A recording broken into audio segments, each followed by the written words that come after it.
Oh, internet. Internet. Specifically, the animation community on the internet. Sometimes you really grind my gears. With all the hype, both ironic and unironic, around mascot horror, the nostalgia for the 1990s, and the constant fight against the uprising of AI in the entertainment industry, how are more people not talking about this? Hello there! Top of the morning!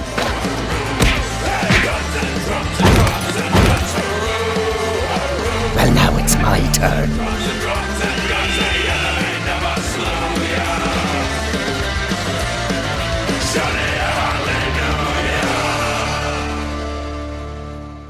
Hello all and welcome back to my channel. I'm only hard on you because I love you.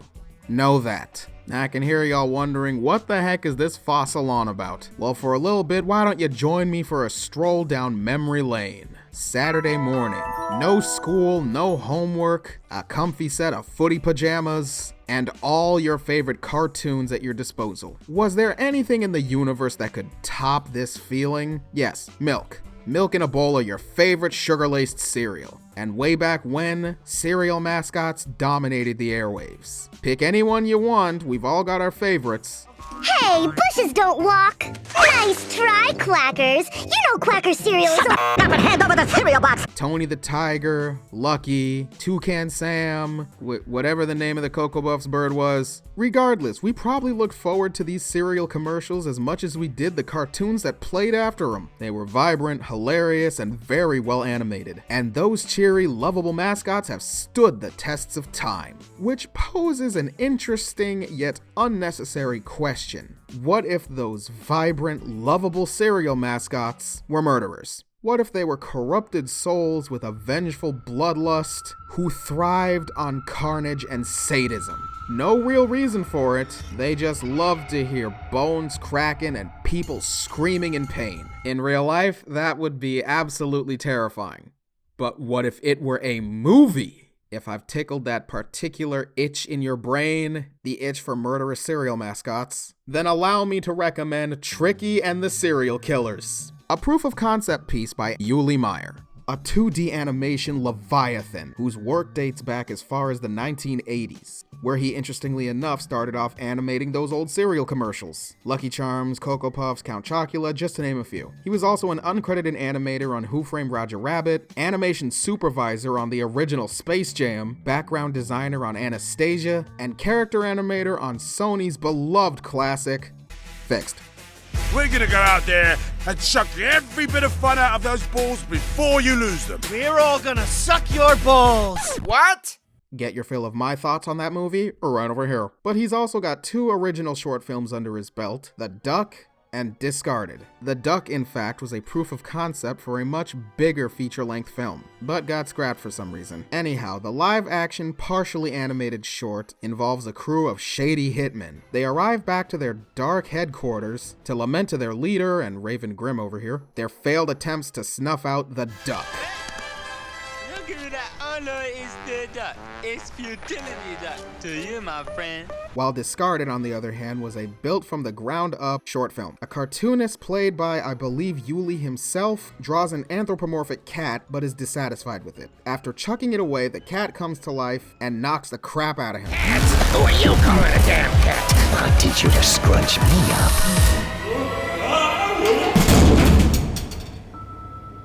It was a simple, sweet, humorous short film. This brings us to the midpoint of October. It is a Pokemon! Where Uli Meyer took to the internet to show off his brand new proof of concept, Tricky and the Serial Killers. A pretty meta project that reimagines beloved cartoon cereal mascots as AI-powered corruptions of their former selves. The entire film was crafted as a bold statement from Myers himself, and I quote, "There's a real unease in the animation world right now. A fear of being replaced or left behind. My approach has been to turn that feeling to something imaginative and craft-led rather than reactionary. What an inspiration. The film opens on a teenage girl lying in bed and digging through a pile of hand-painted animation cells, left behind from her grandparents, a husband and wife animation team from the 1990s whose careers collapse overnight when a new law bans sugary cereal ads targeting children. Years later, their granddaughter finds a cell featuring their most beloved character, Tricky the Leprechaun. She takes a snapshot of it, uses an AI software to animate it, and posts it on social media in hopes of her grandfather eventually seeing it, as he's been long gone for years. Unfortunately, overnight, that AI software would glitch and corrupt the once lovable, huggable cereal mascots, turning them into sadistic, violent exaggerations of their previous selves. The next morning, the parents of the daughter sit down to breakfast, with the husband pulling out a box of crispy Clover cereal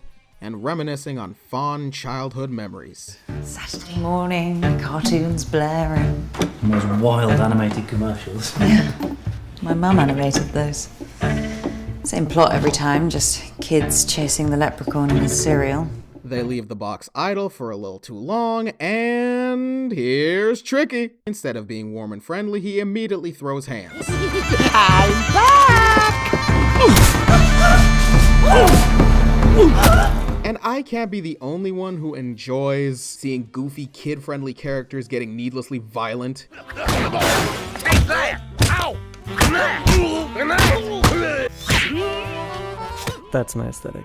Tricky escapes the house to terrorize some children, pulling a whole role reversal on the children chasing the leprechaun in the old commercials, while back home the husband and wife lie shocked, staring up at a rumbling cabinet, as a menagerie of other cereal mascots lunge out to unleash hell. Hot damn. Dude, enough with the big budget celebrity shaky cam and CGI. When are we gonna bring this aesthetic back to film? And enough with using the updated computer softwares to make your movies look like they were made in an older time. Tricky was shot on 35mm film and animated entirely by hand, with practical puppetry effects to achieve that lively Roger Rabbit Looney Tunes back-in-action style of live action and animation. All this done with a reasonably small crew, comprised of other longtime collaborators like Dean Roberts, Gary Dunn, and others joined by newer talents, Ryan Fairbanks, Ol C. Cloken, and Sandro...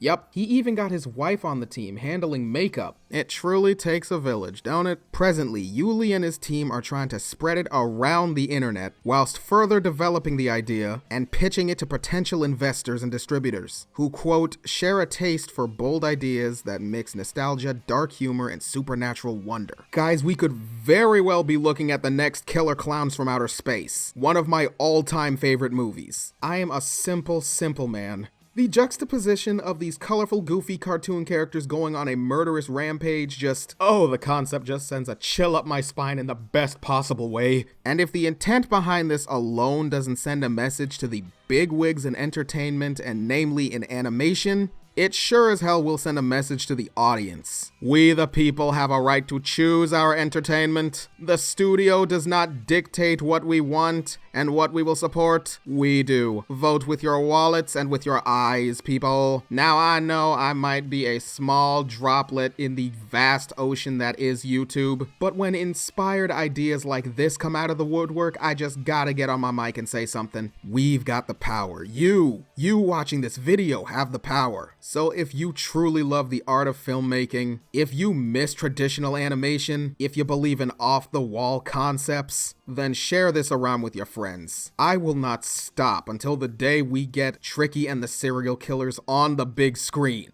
Cartoons forever! Cartoons forever!